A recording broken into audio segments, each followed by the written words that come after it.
Au nom du Père et du Fils et du Saint-Esprit. Amen. Nous voilà à 15 jours de la grande fête pascale. Et aujourd'hui, nous célébrons la résurrection de Lazare, selon la tradition occidentale. Dimanche de Lazare. Vous l'avez entendu, ce long récit tiré de l'évangile de Jean, au 11e chapitre, un miracle extraordinaire, le plus grand que Jésus ait fait, puisqu'il s'agit déjà d'un mort de 4 jours. Et il y a là un passage assez touchant. Jésus pleure. Jésus pleure sur son ami Lazare, il pleure aussi de voir la détresse de ses sœurs, de ses amis qui l'entourent. Mais il pleure surtout sur chacun d'entre nous. Il pleure parce que le monde est dans le péché, nous l'avons entendu dans les autres Écritures. Saint Paul nous dit que ce monde est au pouvoir du diable.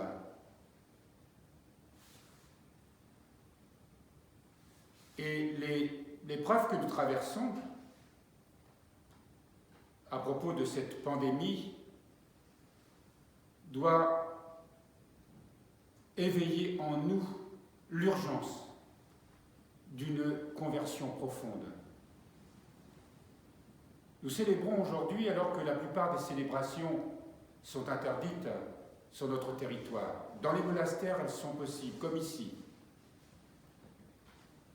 Mais ne croyons pas que, parce que nous célébrons et que nous respectons tous les gestes barrières, comme il est dit, que nous allons échapper, peut-être, à la maladie. Nous l'espérons, mais nous ne connaissons pas la volonté de Dieu, car nous vivons sous le regard de Dieu. Et surtout, nous, moines et moniales, nous avons donné notre vie au Seigneur, et en cela, nous acceptons tout ce que nous vivons comme étant sa sainte volonté. Ne croyons pas que, ici, dans cette église, il n'y a aucune bactérie, aucun virus qui traîne.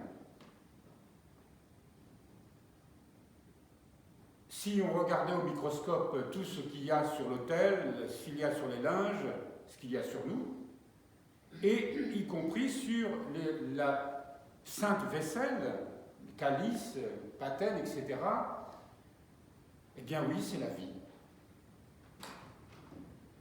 Il y a une chose qui est absolument immaculée, bien sûr, c'est l'Eucharistie que nous recevons.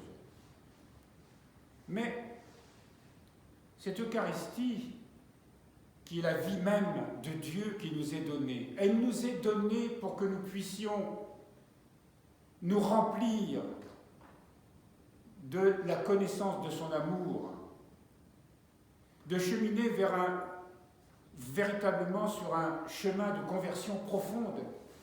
Parce qu'on parle de conversion, ajoutons de conversion profonde. Chaque instant que nous avons à vivre doit nous rappeler que nous allons mourir. Comme meurent actuellement, en plus de la mortalité habituelle, beaucoup de nos frères et de nos sœurs dans le monde. Beaucoup qui vont se retrouver devant l'instant du jugement, devant leur conscience. Qu'ai-je fait de ma vie ?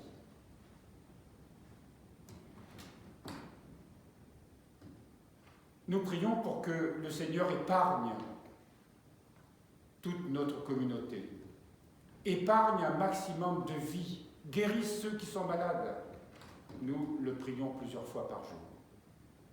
Et si l'un de nous devait contracter la maladie, alors nous l'accepterions comme étant sa sainte volonté. Et nous aurions besoin de la prière, des sacrifices des uns et des autres, du sacrement de l'Eucharistie que nous célébrons. Vivons en nous confiant totalement à la grâce de Dieu, tout en faisant ce qu'il faut faire pour ne pas se mettre en danger. Parce que c'est notre responsabilité. Notre responsabilité d'observer, parce que la science, qui est un don de Dieu aussi, nous permet de comprendre que d'éviter au maximum la contamination. Mais ici, dans cette église, nous sommes très peu ce matin, évidemment, et nous sommes séparés les uns des autres à distance.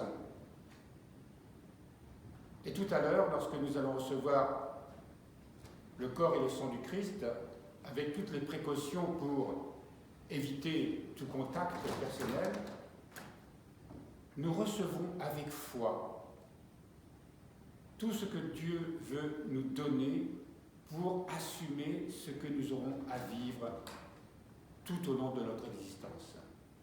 Cette épidémie, nous la traverserons, bien sûr, et nous prions pour que le Seigneur nous préserve, bien sûr. Mais en même temps, ce temps que nous traversons est un temps d'épreuve, un temps particulier, un temps où nous sentons dans l'atmosphère quelque chose de spécial. Nous sentons bien que nous sommes fragilisés. À être confinés, et encore nous à la campagne, on a beaucoup de chance par rapport à nos frères et sœurs qui sont confinés dans leurs maisons, dans leurs appartements, dans les villes. Nous sommes au grand air. Il est donné à chacun la grâce de vivre selon sa condition. Nous fêtons aujourd'hui la résurrection de Lazare. Cela veut dire que le Seigneur peut accorder des grâces innombrables. Mais nous demande pour cela que nous puissions vraiment être de grands intercesseurs. La chance que nous avons d'être dans nos monastères, la chance que nous avons de vivre au grand air, comme je vous le disais précédemment, ne nous est pas donnée gratuitement. Nous tous qui sommes ici et qui avons été appelés par Dieu, c'est le devoir de responsabilité à l'égard de nos frères et de nos sœurs. Nous ne sommes pas ici simplement pour notre confort, pour notre développement personnel, spirituel. Nous sommes appelés à servir. Et si aujourd'hui nous vivons cette sainte liturgie, si nous célébrons ce saint sacrifice d'amour, c'est que pour nous aussi, nous puissions entrer dans ce grand mouvement que le Christ a initié il y a plus de 2000 ans, appelant tous les hommes à imiter son sacrifice d'amour en lui, par lui, pour lui. Alors cette épreuve, elle doit mettre en marche en nous ce désir de servir. Évidemment, nous ne pouvons pas faire grand-chose autrement que par la prière. Pensons à tous ceux qui sont proches des malades, tous les thérapeutes. Beaucoup sont exposés, beaucoup tombent malades aussi. Un certain nombre meurent. Imaginons le sens du sacrifice, du devoir de tous ces médecins, infirmiers, soignants. Ce sont des héros. Ils ne se posent pas la question parce qu'ils savent qu'ils sont formés, ils existent pour soigner. Et nous avons évidemment une grande reconnaissance. Mais notre part, à nous, aussi, nous devons avoir le sentiment de faire beaucoup plus que ce que nous faisons. Beaucoup plus que les temps de prière que nous avons dans notre office monastique. Apprenons à supporter déjà toutes les petits tracas du quotidien et les offrir au Seigneur. Petits tracas, que ce soit dans notre condition physique ou morale. Soyons plus intenses dans notre prière. Parce que le Seigneur peut guérir comme il a guéri Lazare, beaucoup. Mais ça dépend de notre prière aussi. Ça dépend de notre engagement. Ça dépend de notre foi. Est-ce que vraiment nous voulons sauver des vies? On peut parler comme ça, en ces termes-là.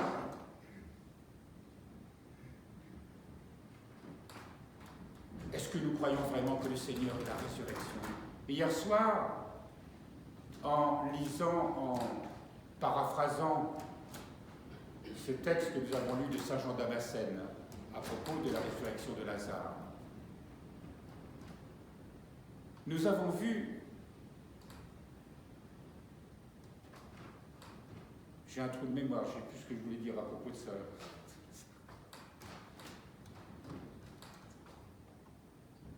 Oui, nous avons vu que le Seigneur, ce n'était pas seulement une image, mais qu'il voulait nous guérir aussi, nous sortir de nos tombeaux, de nous débarrasser des bandelettes qui nous rendent prisonniers dans ce tombeau, d'enlever les chaînes qui sont celles de nos passions, de nos péchés, de cette humanité qui refuse toujours Dieu. Aujourd'hui, le Seigneur nous appelle à sortir de notre tombeau aussi, et de se mettre au service de son amour.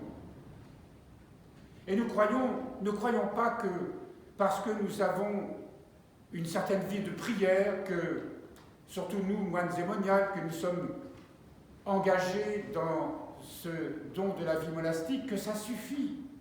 Ça ne suffira jamais. La sainteté, c'est de tout donner. La sainteté, c'est de tout accepter.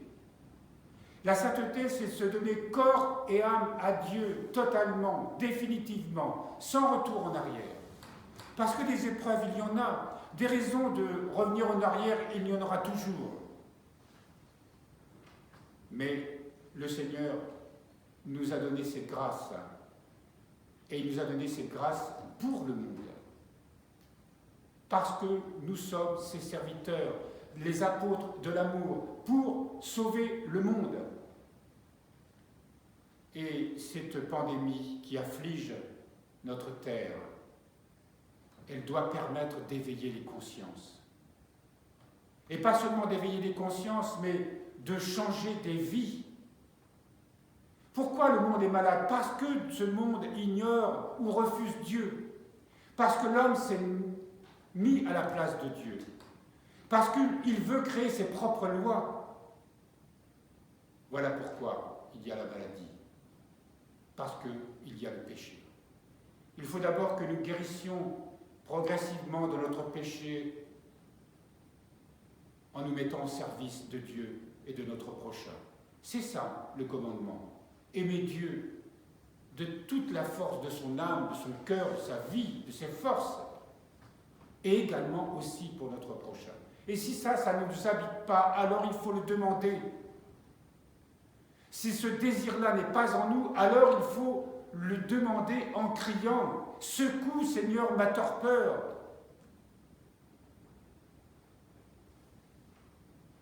Nous avons des vies rêvées, évidemment dans la perspective de la foi. Quelle chance nous avons d'être ici. Mais si le Seigneur nous a retirés du monde, ce n'est pas pour qu'on mène une vie tranquille. Souvenez-vous de ce que disait Monsignor Maël dans ses écrits. La joie, mais pas la tranquillité. La joie, nous l'aurons. Le Seigneur nous la donnera. La joie de ceux qui ont vu, comme au temps de Lazare, la résurrection de Lazare. Quelle joie pour ses sœurs, quelle joie pour Lazare lui-même, quelle joie pour les apôtres, quelle joie pour tous ceux, tous les Juifs qui entouraient la famille. La joie aussi qui suivait Jésus montant à Jérusalem le jour des rameaux. Eh bien, cette joie-là, le Seigneur nous la donne si on se donne vraiment. Si on n'a pas la joie, c'est qu'on n'a pas l'Esprit Saint. C'est que nous sommes prisonniers de nos passions, tout simplement. Chaque fois qu'on se plaint, chaque fois qu'on n'est pas content, chaque fois que nous sommes dans la tristesse, ou dans la colère, ou dans l'agacement, c'est qu'on n'a pas l'Esprit Saint en nous. C'est que nous ne sommes pas avec Jésus. C'est que nous sommes pas, on ne partage pas son amour. Mais celui qui est dans la joie, dans la paix, lui, il peut se mettre au service, frère. Et il est ces disciples que Dieu a appelés. Parce que le Seigneur a créé son Église pour qu'il y ait des millions de disciples qui soient tournés vers le monde pour donner au monde le Christ, donner au monde son amour. Que l'amour du Père à travers le Christ se répande dans le monde. Monseigneur Maël avait reçu comme une vision. Dans cette vision, il y avait une coupe d'or merveilleuse, immense. Et dans cette coupe d'or, il y avait un cœur d'or, vivant, qui projetait des rayons tout autour. Et tout autour de cette coupe et de ce cœur vivant, une foule immense, la foule de toute l'humanité. Et il y avait une personne sur 10 qui regardait ce cœur. Tous les autres étaient préoccupés par leur petite vie, ne regardaient pas ce cœur. Mais une personne sur 10. Et il a entendu cette voix. S'il y a au moins une personne sur 10 qui regarde ce cœur, alors le monde pourra être sauvé. Est-ce que nous sommes cette personne, nous faisons partie de ce 10e qui regarde le cœur, qui le contemple, qui reçoit ces rayons pour les distribuer sur le monde? Parce qu'il nous faut recevoir ces rayons dans notre propre cœur, afin que notre cœur aussi brille de cette même lumière et qu'il se répande aussi sur nos frères et nos sœurs qui ont besoin de cette lumière. Voilà notre vocation. Voilà le sens de l'Église. Voilà ce que nous sommes venus chercher ce matin en recevant le très précieux corps et sang de notre Seigneur. Donnons tout. Soyons prêts à mourir pour Dieu et pour nos frères. Mais en même temps, ne tentons pas Dieu. Faisons tout ce qu'il faut pour nous préserver, mais sans peur, sans crainte, sans angoisse. Et faisons confiance. Quoi qu'il arrive, ce sera la volonté de Dieu. Et puisons dans cette foi la force de tout vivre pour notre sanctification et pour la sanctification du monde.